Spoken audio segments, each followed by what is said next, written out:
This is number one bullshit. This is bullshit. It was all bullshit.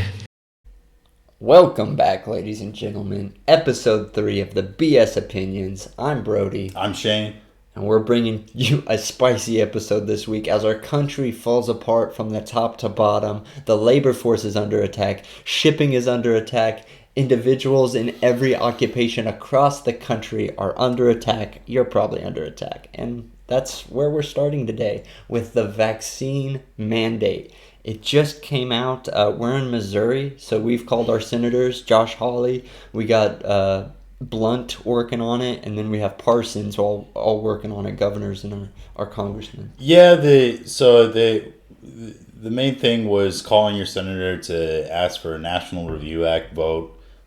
Basically, what it did would give Congress the ability to call for a vote that brings into question any kind of like statute that an organization, a bureaucratic organization within the government, is enacting or mandating, such as the vaccine mandate, and it calls for a vote in that, and they can either decide if it's passed to change it, or they can decide to reject it completely. They have done that. I don't think that the vote is going to pass, but at the very least, could you explain what that means to people? What that means, the outcome of not passing would be. Yeah, I was getting that. Basically, the outcome of it not passing is that the resolution as it stands, the statute that it stands as OSHA would come out the way it was originally defined, the way Biden wants it to, the administration wants it to. But it also means that it forces those who voted for it in Congress essentially to own that they are.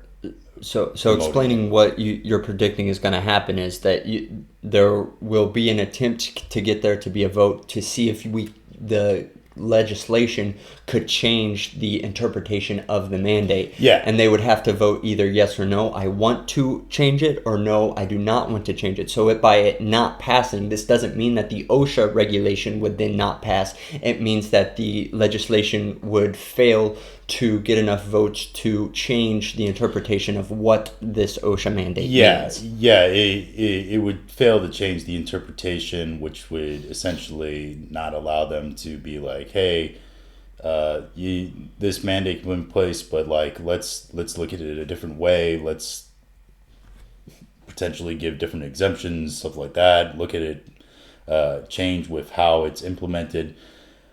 But I don't think it will pass, but at the very least, what that does is that it causes primarily all Democrats that vote for it to basically own the fact that they voted for the mandate. To own the fact that they think that they have priority to interpret what shouldn't go in and out of your body more so than you do as an individual. And it gives Republicans and conservatives running against them just another way to point out how out of touch they are with the people and the people's needs. You see in this a lot of way. I mean, they passed the infrastructure bill, and we're in a spending. We're spending money when there's hyperinflation. And which was over 8% last month. So 2 months ago it was 4.8, and last month it was like 8.6% inflation. So we are under the category of hyperinflation right now in this country, over a doubling of inflation on a monthly basis. We are experiencing that right now. In passing a vaccine mandate, while people like truckers and shipping dock workers, they're not excluded from this under the current interpretation. Why would they be excluded when they're the very people that are being targeted the most? I mean, yeah. So like you're not wrong there. Working classes, obviously, especially working class in large employee venues, such as they are definitely the targets of this, even though, excuse me, they are also looking into expanding it to businesses that are less than 100 people. Everybody. Yeah, so that's everybody. That's literally everyone. So they want to discriminate again. In Missouri, it's about half of the workforce is vaccinated and the other half is not. In other states, that is slightly more towards the vaccinated side. But roughly speaking, just under half of our country will be discriminated against in the workforce because they have not taken this vaccine. They seem to think that the more they squeeze, the more that they push people in. They can push people into doing it. When the whole opposite is true, the more they squeeze, the more people don't want to do it, and that they used to be stick with the carrot. Now they're just doing all stick, and it's going to cause the worker shortage to be exacerbated, which is in turn going to cause, because of trucking and the shipping industry and all that, it's going to cause the shipping industry to be further exacerbated and the shipping crisis because of that. But the shipping crisis isn't really about the ships off the coast. It's about the lack of truck drivers being able to take the cargoes off of the ships. What I'm saying is also like dock workers. Mm-hmm. So like dock workers, you're gonna see loss of them. So potentially, because they're sort of in the same vein as truckers, and that's gonna be it's gonna put a real strain it's gonna put a real big strain on an industry that's already strained, and they're thinking that, and somehow they're coming out saying, oh, this is good for the economy, and it's like, how are those two things synonymous? This is where I'm twisted enough, one could say, in my mindset to think that this isn't really by accident the repercussions that are going to come for it, because you can show me the incentives and I'll just tell you the outcome. They're incentivizing these things, and they do it a little bit for the health of the people through the COVID narrative, but then the other part of it is through the green initiative, saying that we're going to reduce emissions, we're going to prevent people from getting the goods that they've been used to because we're going to reduce production, and we're going to reduce the amount of trucks that can bring it to you, so that the overall world itself, we're going to be healthier and we're going to be greener. What that actually translates to is you're not going to have a job, and you're not going to be able to get the things that you've been accustomed to getting in your lifetime because of this attack at the backbone of not just America, but production and the working class of the world more generally. Yeah, being dependent on the government is also a push there that I know you're talking about. So like, a lot of pundits have pointed out that like your welfare benefits and your food stamps and all that, not tied to the mandate, not tied to all that. So people who are out of work still get their benefits even though they're not vaccinated. Which is kind of weird. There's that they're okay with, if you're out of work and you're not working or doing anything, it's okay to not be vaccinated and not have to comply with the mandate. But if you're working, if you have a job, yeah, you definitely do. If you're making a way for yourself, you definitely do. If you're helping contribute to the economy, you definitely do. That's it's just amazing to me. And then you have you juxtapose that with these immigration payouts that are coming. So you have like $450,000 per immigrant, like in the family unit. Almost $2 million for a family of four. Yeah, so those payouts going to families that essentially they were separated when crossing the border illegally. So they get those payments as basically reprievement. One of the big things that comes out that I think is true is that that's incentivizing people monetarily to cross the border illegally. Of course it is. Yeah, and you look at that, and then you look at the vax mandate where they're fining businesses $14,000 for just not filing the paperwork correctly. Like that's the fine. $14,000 is the fine per employee for if you don't keep track of the records right, you don't turn in paperwork, anything like that, you don't keep proper, you don't make sure an employee is vaccinated, stuff like that.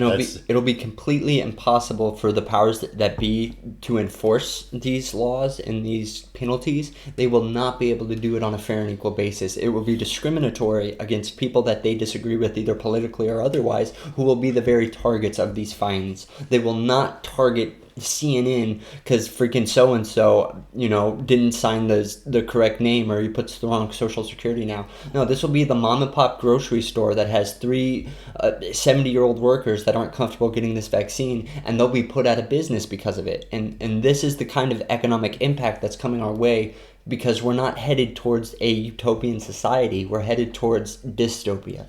Yeah, there's also the $140,000 fine for any willful obligation. So basically, if you decide outright, hey, I'm not getting this vaccine, $140,000 fine if the business keeps you. If the business, essentially, that would make the business fired. So if you want to run a business, if you want to provide for your family, the government is saying get this jab or be forced into poverty. It used to be, and say we all remember Muhammad Ali. He was drafted in Vietnam, and he conscientious objection, said I'm not going to Vietnam. I'm not going to fight. I don't believe the war is right. They made him vacate his titles and threw him in jail. Now you don't even get the option of that anymore, because that would look bad. So now they're just going to hurt you in their pocketbook, which they know hurts way worse, and they know it looks easier on the eyes to squeeze you in your money, even though long term it hurts you way worse. Americans in somewhat agreed to being locked in a jail cell for a year. It was just the jail cell of their own house rather than a penitentiary. Yeah, but there are ways that they're fighting this. I believe 11 states total now are suing the government, suing the Biden administration. All conservative leaning states. You're seeing private institutions. The Daily Wire is suing the Biden administration over this. There are other institutions, I'm sure, that will come out that are suing them. But yeah, there's a lot of pundits coming out saying that they think that this is going to be more like the eviction moratorium, where Biden was like, I don't think I have the power to do this, but I'm going to tell businesses that they have to continue not evicting tenants that are in neglect of their rent, past the COVID provisions that were passed by Congress. And he and then the court came out like about 2 months later and said, nah, you're right, you don't have the power to do that. So we're going to issue a stay. And a lot of people think that that's going to happen this way. Now he tries to say that he has, under the provisions of Jacobson versus Massachusetts, which is a court case that said essentially states in 1904, that says the resolution says that states had the right to impose vaccine mandates, individual states. He's applying that to the federal government, probably, I assume, under the guise of that as arbiter of the states, and the federal government being the arbiter of the union. Also, the right extends to the federal government. But, I'm not sure how that will end up in court, especially with conservative bench majority. So, yeah, I think it will get knocked down either that way, or there will be multiple lawsuits. I think it's just...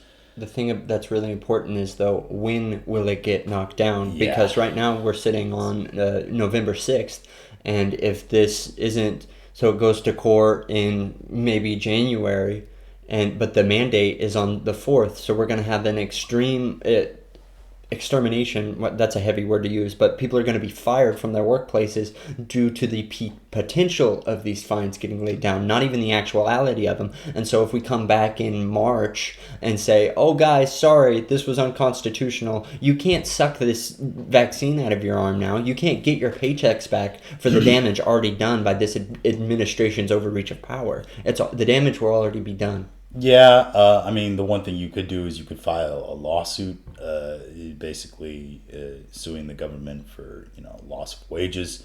I think a precedent case, the first one that comes out, would be the big setter for that, and you'd see a sharp decline in cases being taken after that first precedent case, because they'd essentially say, well, we have this precedent now, and they voted either for or against, suing the government for this. And if it's against, then you'll see a sharp decline in, lawsuits for lost wages due to quitting or being fired because of vax mandate. Now, it's important to note too, there's going to be a lot of people who say, well, it's a vaccine mandate, but they're giving you the option to test out.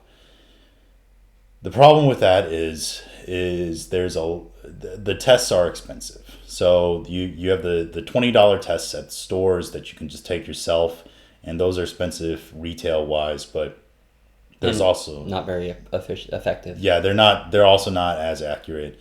Now the lab tests are less expensive, the actual tests, but the processing of the labs for the tests are what's the actual cost thing. And if a business has to do that, they're going to look at the costs versus their whole employee field and those who are not vaccinated. And they might determine, depending on the financials of the company or their financial beliefs of the company, that they don't want to do the testing. And it's more financially viable for them to just mandate it.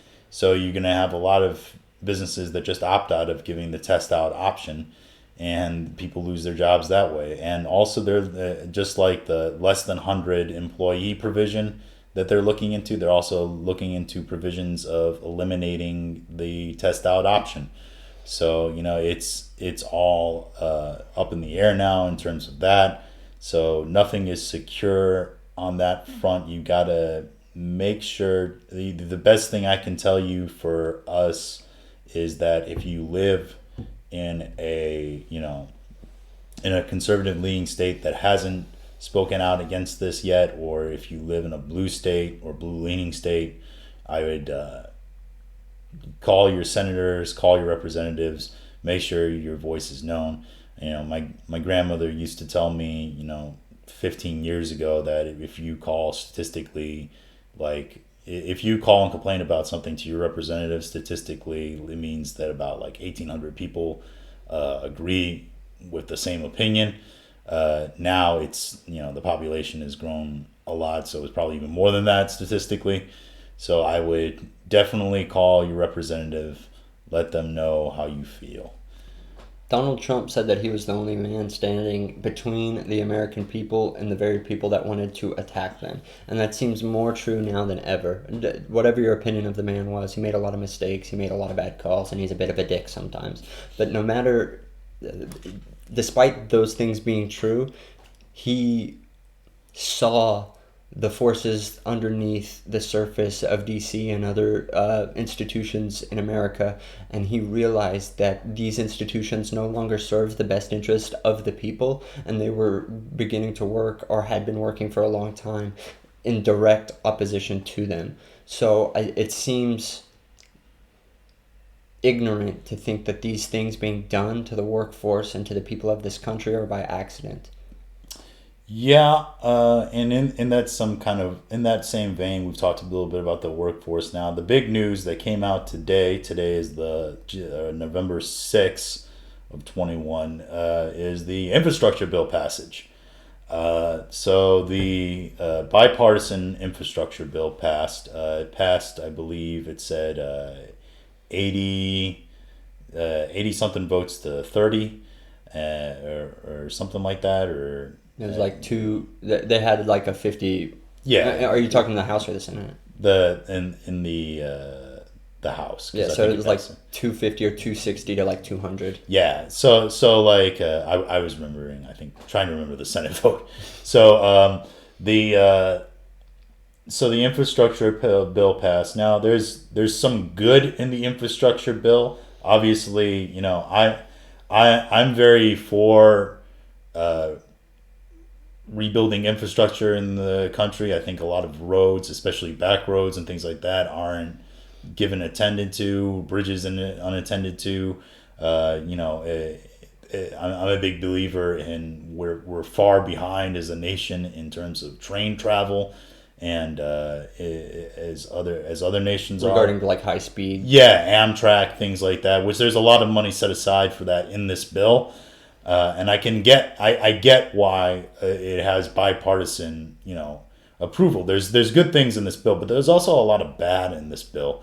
There's a lot of stuff that's restrictions on sectors of the economy that just it's more closures on what you can do with your money. And Brody, you know more about the crypto side of it, so if you want to speak on the crypto restrictions. In the infrastructure bill, they've and this was heavily contested when they were trying to pass it through the Senate, and there was a vote to pass through, and there was general agreement that the language in the bill as written was not really mature enough to be applied to the cryptosphere in a way that is interpretable, and that's because it would include everybody under one broad category of exchanges, and everybody that categorically fell underneath these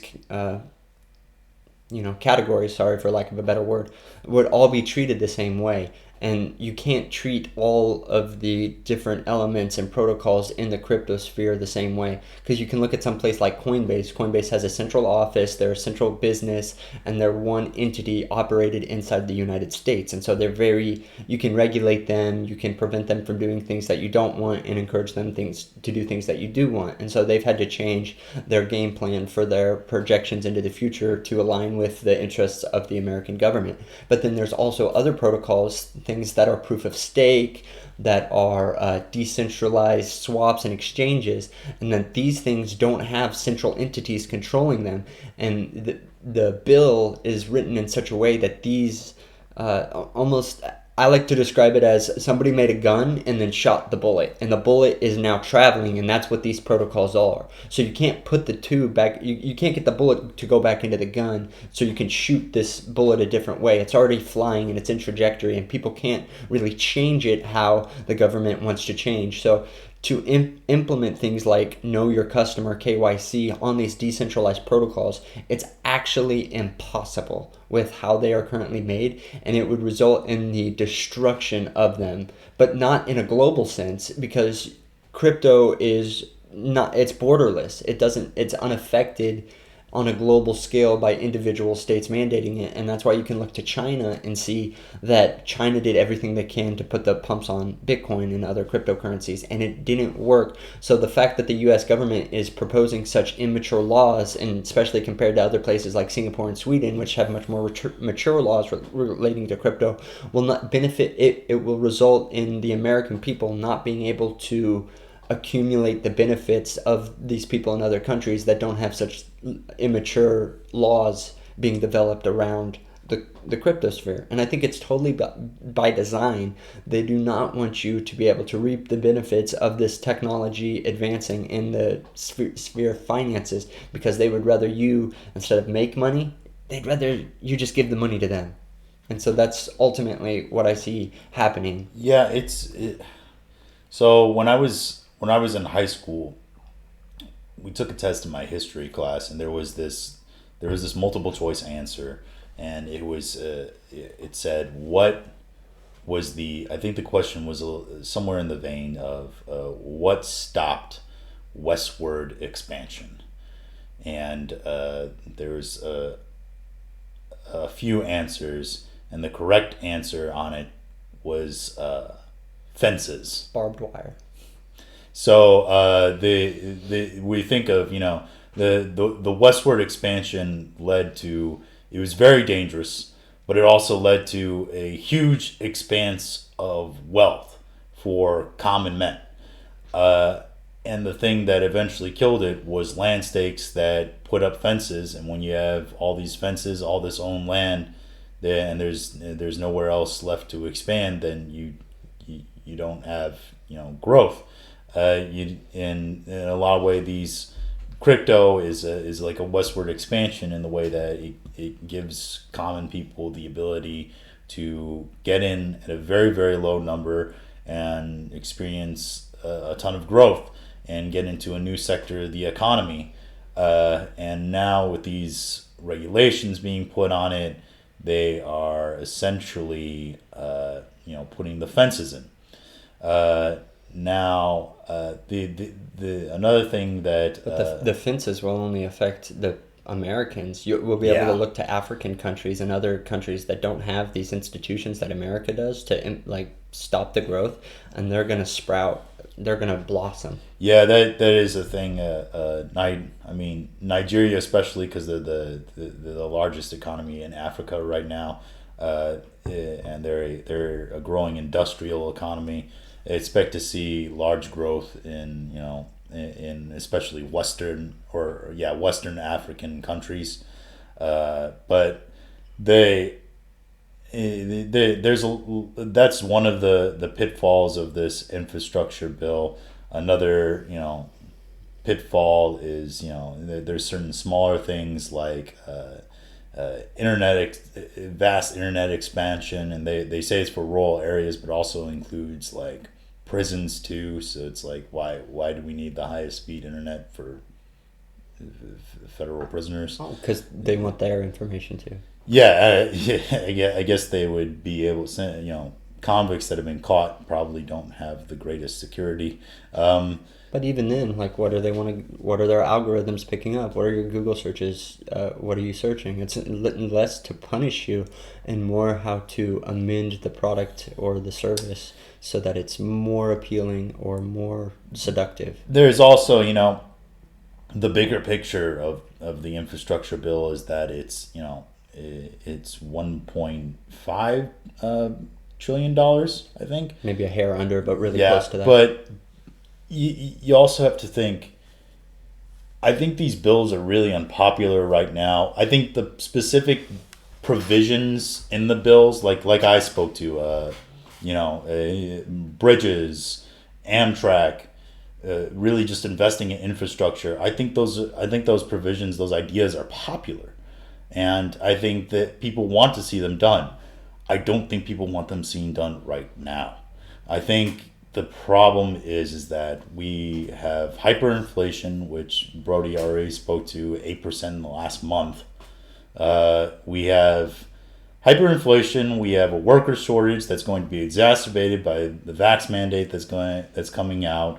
We have a shipping crisis, and border crisis. yeah, we have a border crisis. We have money going to illegal immigrants coming out, and it's and I've never been a guy, the kind of guy that's like illegal immigrants are taking your jobs, but I am a firm, strong guy on, hey, let's not give illegal immigrants $450,000 just because they were separated from their families.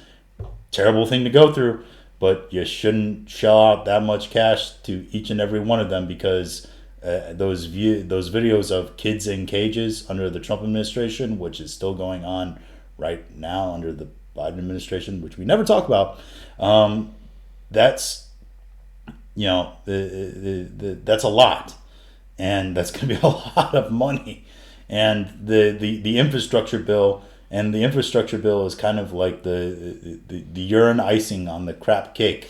It's like, hey, all these financial problems you have, you want to spend $1 trillion. My wife, she one of her coworkers, her husband called her or whatever and said that he bought a brand new truck the other day, and she was like, extremely upset and crying and loud about it that my wife overheard, and she's like, how could you buy a new truck? We're already $600,000 in debt. And that's essentially what our government has done here. They're like, will the new truck be, a utility vehicle that we use? Will it be nice? And like, could we all want the truck? Yes. Is it money we should be spending right now? No.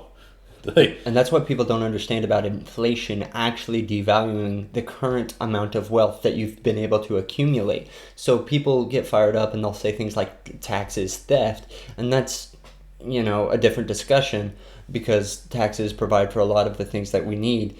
But inflation itself is the government saying we have this percentage of the pie and we're going to increase the size of this pie but give you the same proportion that you are currently getting so that they actually have more. And that devalues the amount that you have because you're unable to buy as much as you would have been able to buy before with the same dollars. That's why if you look back to the 1950s and you had $100 then compared to $100 now, your shopping cart would be overflowing back then, and now you have a few products and you're at the checkout line and your cart's half empty, but you're spending the same amount of money. It's because inflation takes away the spending power from not the rich and wealthy, but from the middle class and from the poor who don't have the money to invest in these higher class assets and spend most of their stuff on, food, their living expenses, their vehicles, and other things like this. So that is the people that are being targeted most by this hyperinflation. And so that's why, to continue with the infrastructure bill,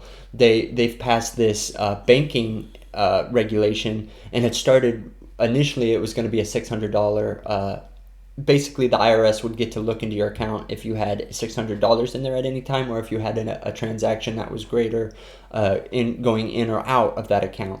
And they did this not because they wanted to tax the rich, because why would you, which was what Janet Yellen literally said in her press conference about it, but they're looking at ways to extract wealth from the middle and lower class in more efficient ways for them, because they do not want you to be able to accumulate your wealth in the ways that might give you financial freedom. What I can tell you right now, it was wildly unpopular when they came out with that $600 transaction bit, because I'm gonna tell you right now, I know plenty of delivery drivers and waitresses that they turn their cash money into their bank, and that's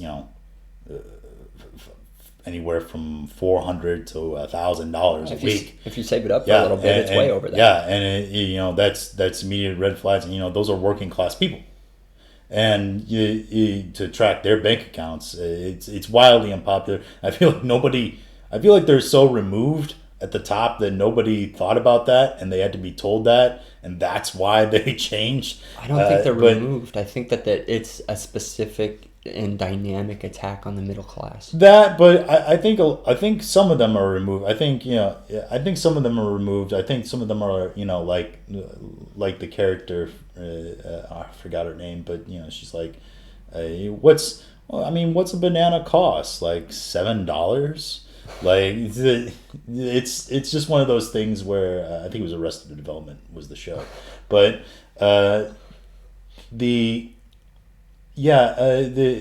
changed that to, I think, transactions or bank accounts over like 10 grand. Yes. That's still pretty low for today. What would they change it to tomorrow? Yeah, and you have to think with hyperinflation as well, inflation going up, you could end up where the majority of people have 10 grand. And the money. This is one of the things that the Democrats and left-leaning people in politics have become good at over the years, is that your initial proposal isn't anything close to what you actually want, but that the weak-ass Republicans will concede and meet you somewhere in the middle. So they started at 600 and they're like, whoa, that's crazy. All right, what about 10,000? And you're like, oh yeah, let's do that. When really the 10,000 that is in place now was looking at pre-inflated economics in our country in general. I think that number originally was proposed in like the 1970s. And so if you translate that up to what $10,000 then would be now, you're looking at well over $100,000 for what that proposal would have been. But they're slowly choking the American people out over time. And you have to think when they say, like, oh, this bill only costs like so many trillions of dollars. If you wrap your head around, because we were a country not that long ago, 10, 15 years ago, that like spending $1 trillion was like unthinkable. How quickly that's changed to be accepted as normal. But it goes back. Sorry, keep going. So the one, so like these trillions of dollars, they say, well, these it's only 1 point whatever trillions of dollars, and but that's what it is spread out over like a 5-year period, and like it's gonna cost more money. So like you have like the real, you have the what they say it's gonna cost, and then you have the real costs over time, and then you have also these certain programs that are slated to end after like say like a 4-year period, but they know people are going to get used to them and they're going to end up being popular, and so what happens is they know Congress is going to vote for them again because they're not going to vote for what's not popular, and they're banking on you basically betting off your future. And they're doing that to sell you a bill of goods now, so they can essentially, it's increase the term of their power. It relates back in my head a little bit to that truck example you gave, how that family is in a tremendous amount of debt, but some people view debt as this gigantic free credit card, and like, I'm never going to pay off my debt, and they're just letting me rack it back up so I can get all this free stuff. And that's a Keynesian economic approach, even if it's on an individual basis, to economics, versus this other part that wants a more Austrian economics. And all that means is you don't spend money that you don't have, because you can't control the money printers, or you can't get on the computer software over at the Fed and just add a bunch of zeros to some random people's accounts to create wealth, because this is ultimately how you devaluate your currency over time. Yeah. So like, our parents have been trapped in this system where I'm going to take out debt for this car, I'm going to take out debt for this house, because I'm hoping to live the standard of life that I see around me. But it's all an illusion, because it's going to come crashing down on the American people when we can't pay back those debts. Yeah, you have the Keynesian model where, Maynard Keynes is famous for saying, they asked him about, what do we do in the long term? And his response was, well, in the long term, we're all dead. But the problem I have with that is an incredibly selfish way to view the economy, because you're essentially saying to your children, we live the way we want to by taking out a whole bunch of debt. The economy's broken now, so enjoy fixing that, and then peace. And how do we fix it? In my mind, you have senators like Ron Paul proposing that cryptocurrencies, specifically Bitcoin, are likely to be the front runner for replacing the US dollar as the world reserve currency. And it's because they're not based on this ridiculous and exploitable model. We can actually go back to the Bretton Woods Agreement, which at this time it was 1914, and the world economy was looking for stability, and the US dollar was backed by gold. And so the world said, or not the world, but world powers, the controlling countries said that we're going to use the US dollar as a reserve currency, and we're going to get stability from this world reserve currency because it's based on gold. So essentially we're all on the gold standard through the bottleneck of the US dollar. But then we fast forward to 1971, and Richard Nixon took the US dollar off of the gold standard because we were being manipulated by outside forces. It wasn't completely nefarious why he did it, but it made the US dollar fiat currency. And that has been greatly abused in the past 50 years as Fed go burr and creates a bunch of imaginary wealth through the different mechanisms that they have to fund government projects, to give bailouts to gigantic corporations that they deem too big to fail. And this results in this debt bubble accumulating over time because no one's paying off the debt of the money that they're creating. It's a debt-based creation system. It's not like we have dollar bills. It's just a bunch of zeros in people's accounts that they say, okay, you've got an extra zero today, or you get more money. And this leads us in this death spiral downward because the U.S. economic system has been corrupted, and it's happened over the past 120 years. Yeah, and it's also, they talk about another thing. The reason why they're forcing these this bill through, as soon as possible, and they're going to try to force the spending bill through too. I'm less optimistic that one will pass, or more pessimistic, I guess you would say, because More likely to fail. Yeah, I'd rather it fail. I think, and again, I think secretly the Biden administration also wants it to fail because it's not that popular. Biden's just trying to wipe his own butt. Yeah, but the reason why they're trying to pass them very fast now, again, and I think we've stated this before, is the debt ceiling is looming, and they're gonna have to deal with that too. And there's been talk with that about that's early December. Minting the $1 trillion coin or whatever, Yeah. or the quadrillion dollar coin, something like that. I thought it was trillion. I thought it was trillion too. I don't know, but either mint. I think it was either minting the $1 trillion coin, or increasing or raising the debt. So there was a Democratic congressman who said that he let a little truth slip out, which is that, well, one of the ways we could just fix the debt ceiling problem is we could just raise the debt ceiling to like a quintillion, and like that way we don't have to outrageous that we think we never meet, and they not have to worry about it anymore. And then you go 10 years and you actually hit it because everything falls apart. Or hyperinflation causes you to double the amount of money you need, and then you've suddenly hit quintillion dollars. But it happened in Venezuela.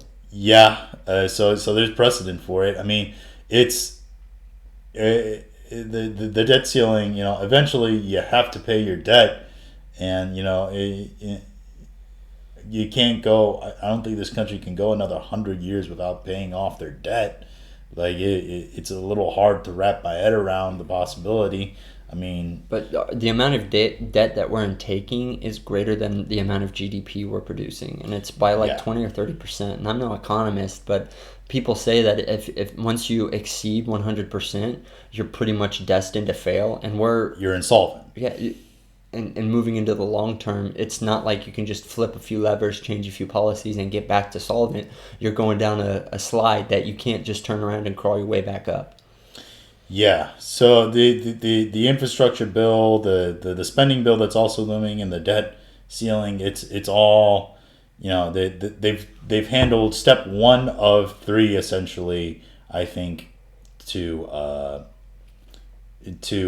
putting the country on further economic ruin in the short term, which and they seem to be ignoring the people's opinion on things and their referendum on the agenda, and that kind of brings us to Virginia, New Jersey as well, and New Jersey, and the election in total. Unless you're under a rock or you just don't care about politics or the economy at all, in which case you're probably not watching us anyways.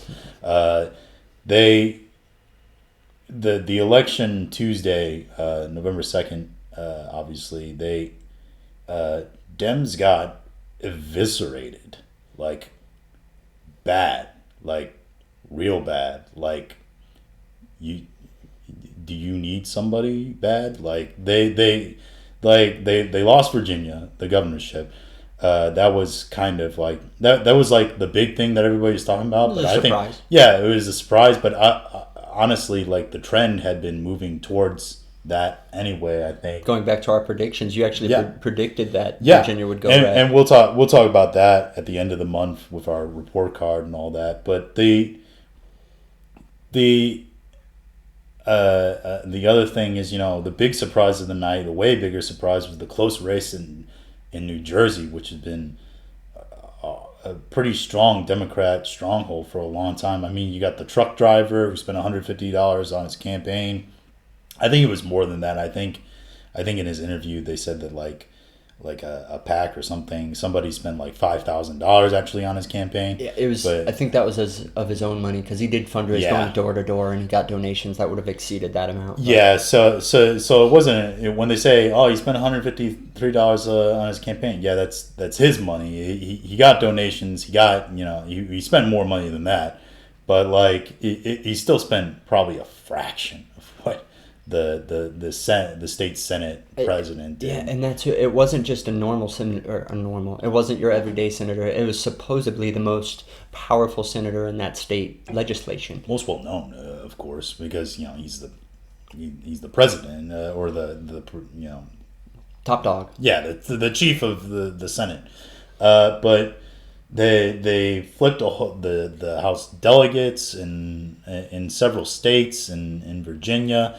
You saw so many counties going red or at least get out of a completely blue. So the Virginia legislation flipped red. I know the Pennsylvania had every statewide election in Pennsylvania went red, both legislatively and in the judicial system. The school boards, from what I heard, they elected a lot of conservative people to the school boards. It really was the whole night, and every election seemed like a referendum on the direction of the country. You had polls come out that said like the majority of the people don't think the country is headed in the right direction, and you have all these things pointing to both in the election and both in the election and in polling saying, no one wants this, you're not doing it right, please stop, correct course, go a different way. And you have the Biden administration and the Dems taking that as, we need to go harder, faster, stronger. We need to, I think I said it in the last podcast, but they're, and other people said it, but they're Principal Skinner. It's is it me? No, it's the children. The children are the ones that are wrong. They're more cowbell, more everything. They want to go full in, and it's just not what the people want, and they refuse to accept that the people don't want it, or that the people are smart enough that even if they do want it, they know we shouldn't do it right now. Or maybe they have accepted that Joe Biden is going to be a one-term president and that the Democrats are going to lose considerable amount of political power for the next decade because of how just god-awful the beginning of this term has gone for the president and his party more broadly. Yeah, I mean, like, if they get everything done that they want to get done, and we see the kind of backlash and the kind of economic turmoil that's going to come in the next couple of months, and it is already not great. People have been making the Jimmy Carter comparisons. I think that's not true. I think that if you look at the potential economic turmoil we face and the decisions he's making because of that, and the administration is making it because of that, and Congress is making because of that, I think we are looking at the Democrats' version of Herbert Hoover. I think we're heading towards a Herbert Hoover level of horrible policy decision making that's going to lead to 8, 12, or maybe even more rule of the conservatives and Republicans, just because they don't like they just don't get it. They just don't get it that like they're not just doing irreparable harm to the economy, and harm to so many different sectors, but they also doing harm to their party. Like they want to get this big future plan that they have in store passed, and they're not realizing that what they really want they're not getting, and also it's making them extremely unpopular. And if there's anything that makes me angry, it's not just like somebody doing something bad, it's somebody doing something badly. And they're doing it badly. Like they're putting bad policy in a bad way. And to put it in more of a memeable sense, or maybe a more relatable sense, it's don't believe what your eyes are telling you. Believe what we're telling you about what you're seeing. And the meme "Let's Go Brandon" of the NASCAR driver is the most basic level of that. Is what we're telling you is happening isn't what's actually happening. Instead of hearing, what the crowd was actually chanting, they reinterpreted that to fit whatever they needed it to be in the moment. And looking at something more broadly, like you can look at when the creation of the Berlin Wall happened in Germany, that they were told that this wall was to protect the socialists from the capitalists. But when you looked at the wall, the guards on the wall, they weren't facing towards the capitalists to keep them out. None of the capitalists wanted in. They were facing towards the socialists to prevent them from leaving. And that's more of the deception that we see going on in our country. Yeah, there's when I was a little kid, I loved this. I loved the Disney movie Winnie the Pooh: Search for Christopher Robin, and there's a point to this. Don't be like, what are you talking about? But there's a song in there where the character Rabbit he sings a song because they think they're lost, and Winnie the Pooh's like, I think we're lost, and Rabbit's like, no, we're definitely here where the map says we are, and Pooh's like, I don't think that's true. And then Rabbit sings a whole song where he's basically like, Pooh, don't trust your brain, don't trust your eyes, don't trust your ears, don't trust in what you think to be true or any information you have. Trust in the map. If you go listen to that song, and I recommend that you do, and you just replace map with media or government, like it's hilarious because of how on point and how on brand it is, of how it relates. But yeah, the infrastructure bill, it's going to exacerbate economic woes. All this upcoming stuff is going to exacerbate the economic woes, and they just don't seem to care that people don't want it. And like I said, they might want specific provisions in it. They might actually even want the bill, but people don't want it right now, and they know people. They don't seem to think that people know the current state of things, and it's like they do know the current state of things. You just don't. Some do. Yeah, a lot of people don't know it's not good. I mean, they don't know how bad it's going to get. Or maybe I'm the one out of touch because I'm saying that here, but I've seen polls that say that the majority of Democrats think that the economy is good right now. So I'm like, I don't know what reality they live in, or how protected they are, because they obviously don't have to worry about economic things in their position, apparently. I have a sentiment that I've been able to live ahead of what's going to happen just by a few months. And so, like, when the election happened, I was like, oh my God, like, some bad stuff's going to happen. And then, January 6th and other things happen, whatever you wish to describe that event as. And then you look to the cryptocurrency world, and I was like, okay, I think this is going to go up. So I put in money, and it's gone up, and the bull run looks like it's going to continue. And then you look at the supply industry and the supply chains more broadly, and you think, oh my God, this is going to collapse so much worse than it is already right now. And so if I can say anything to you guys, it's just start to prepare. I'm not saying become a massive prepper or anything, but you need to have a way to purify water, either by tablets or by filtration. You need to have some supplies built up for food and ways to sustain yourself through the winter. China has already given out a warning telling its people that they need to prepare for the winter because the government's not going to be able to provide them with the provisions that they might need to make it through. And they didn't even have to do that through the worst of the COVID pandemic. And so the signs are there to tell you that we are not building back better, that things are getting worse, and they're getting worse rapidly. And so this might be your last month to 2 months to get ahead of the curve before the masses themselves realize that we're on a crash course. And so take advantage of this brief moment that you have to prepare. Yeah, invest your money in essentially tradable goods. Not investment. Not investment,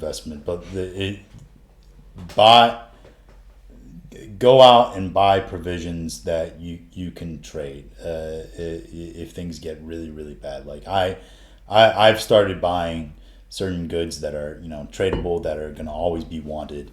That maybe that I'm not too much on that side. No, even but just a cigarette. Even just batteries, ramen noodles, gloves, winter gear. Yeah, apparently toilet paper, because that's going to be as we've seen. Yeah. That was more of a China supply side issue. Situational. Because Same thing they with were- cleaning yeah. supplies. Yeah, because they were closed, but closed down because of COVID. But that the reason why I say that is because a lot of people don't understand that, and that's the first thing they're going to run to. And you might have $1,000, but that $1,000 is not going to be worth anything when people don't want your paper. They want to not die. Yeah. And so your 24 pack of ramen might be worth 1,000 of these government pieces of paper not backed by anything someday. Because before there was paper money or even gold, there was tradable goods. So you bartered and traded with people. So look into that especially. Now there's other stuff going on in the news, of course. There's also the Kyle Rittenhouse trial. There's a lot of people saying why is this guy even on trial, and I would say, well, because they're trying to make a point out of him. I mean, there is a better case, I think, to prosecute him over the crossing state lines with a firearm or something like that charge. No, I don't think it's directly related to anything to do with the border. I think it's specifically his age, and so I think he might get a charge with that. But the person that's going to be reprimanded the most for his age and him having the firearm is his friend, the 20-year-old, I forget his name at the time, who actually provided him the firearm. Yeah, so the actual case, there's not a lot of one. Well, have you seen the video footage? I haven't seen, but I've heard him speak about why he was there in that video, and call for the medical aid of medical, friendly. Yeah. These are the things he's yelling as he's running down the road. and also I've heard of the video where he's being chased down and things like that. Just yesterday, or is actually 2 days ago now, the star witness of the prosecution said that earlier in the day, the man who was initially shot and lost his life, Rosenbaum, yeah. Yes, Rosenbaum told Kyle indirectly, more of a group of opposition to people there who were against their cause, I will kill you tonight if I get the opportunity. Yeah, he said, if I catch any one of you alone tonight, I'm going to kill you. That's what the prosecution's witness testified. Yeah. And so he God. So he said, and the prosecutor asked him, was Kyle there when that was said? And he said, well, we were all there. So, or he asked, did he say that to Kyle? And he said, well, we were all there, and he said it to us as a group. So, yeah. And the last words the man said before Kyle shot him was F you, screaming it as he moved forward with his arms out to probably give him a hug, right?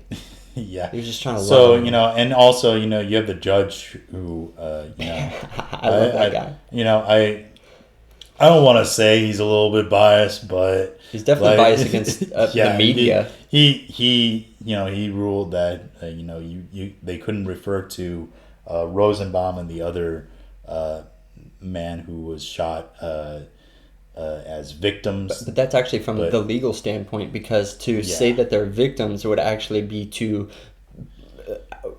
it would undermine the entire reason they're there in the first place, because they're there to determine if they were victims. Yeah, but it also, in juxtaposition of that, they also ruled that they could refer to them as rioters and looters. But they were doing. There's video of Rosenbaum setting trash cans on fire in the middle of the street. Yeah, so you have evidence that you could go to for that. But I don't know really. But here's the thing: the evidence points to a case of self-defense. And here's a really twisted thing. The FBI provided aerial footage in thermal and non-thermal camera angles that they had remained. They didn't publish it in any sense before the trial, and at least they published it for the trial. But when you watch that, you see Rosenbaum go and hide behind a vehicle as Kyle is moving down the road. So the narrative of the prosecution is that Kyle was chasing Rosenbaum when Kyle was just moving down the road. Rosenbaum hides behind a vehicle and then jumps out and tries to do whatever he tried to do to Kyle, and then the reaction and the altercation occurred. Yeah, and the whole idea is that I don't think based upon the evidence that he is guilty or should be found guilty. However, it raises the whole idea of can in high profile cases, and this has been raised before. You think back to the O.J. Simpson trial. You think back to Michael Jackson Chauvin. Or anything, or Derek Chauvin. You start to ask, the idea is, can such high profile media trials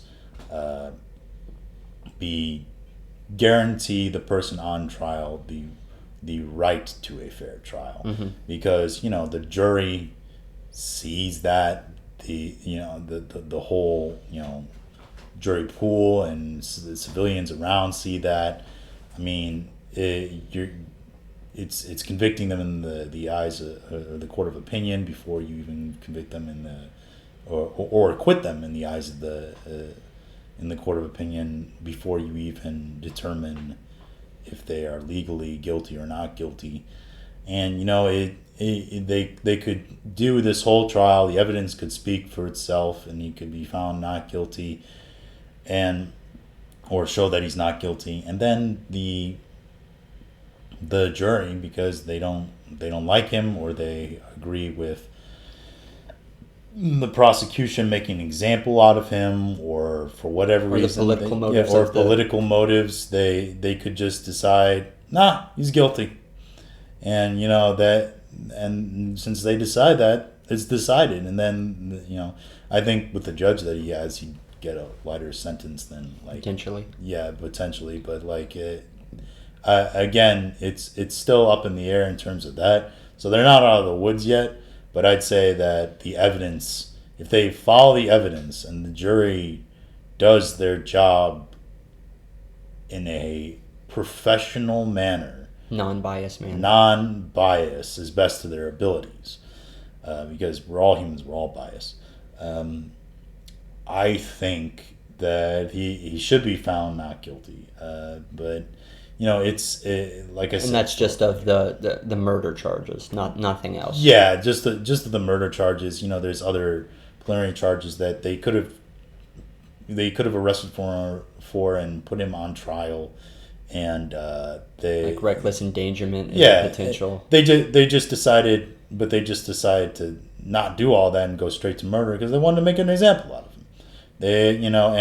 That's another thing that they voted for in the election is cops. And in Minneapolis, they voted to not dismantle their police department and replace it with the Department of Public Safety.